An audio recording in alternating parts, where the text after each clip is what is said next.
പ്രാചീന മലയാളം എന്ന പുസ്തകത്തിന്റെ രചയിതാവ് ആരാണ്? ഉത്തരം ചട്ടമ്പി സ്വാമികൾ. കുളച്ചൽ യുദ്ധം നടന്നത് ആരൊക്കെ തമ്മിലാണ് എന്നതാണ്? ഉത്തരം ഡച്ചുകാരും മാർത്താണ്ഡവർമ്മയും തമ്മിലാണ്. ആത്മീയ സഭ എന്ന സംഘടനയുടെ സ്ഥാപകൻ ആരാണ്? ഉത്തരം രാജാറാം മോഹൻ റോയ്. അഞ്ചാമത്തെ ചോദ്യം.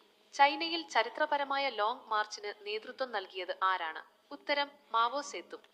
നമീബിയൻ ചീറ്റകളെ താമസിപ്പിക്കാൻ കൊണ്ടുവന്ന ദേശീയ ഉദ്യാനം ഏതാണ്? ഉത്തരം Kuno national park. Kalamkari painting ഏത് സംസ്ഥാനത്തിലാണ് നിർമ്മിക്കുന്നത്? ഉത്തരം ആന്ധ്രാപ്രദേശ്. മലയാളത്തിൽ ആദ്യമായി അച്ചടിച്ച മാസിക ഏതാണ്? ഉത്തരം ജ്ഞാനനിക്ഷേപം.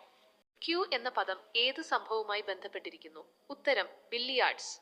ഇന്ത്യൻ മർച്ചന്റ് നേവിയുടെ ആദ്യ വനിതാ ക്യാപ്റ്റൻ ആരാണ്? ഉത്തരം രാധിക മേനോൻ. വിവരങ്ങൾ സൂക്ഷിക്കുന്ന കമ്പ്യൂട്ടറിലെ ഏറ്റവും വേഗതയേറിയ മെമ്മറി ഏതാണ്? ഉത്തരം ക്യാഷ് മെമ്മറി. പശ്ചിമഘട്ടത്തിന്റെ വടക്കൻ ഭാഗം എങ്ങനെ അറിയപ്പെടുന്നു? ഉത്തരം സഹ്യാദ്രി പർവ്വതനിര.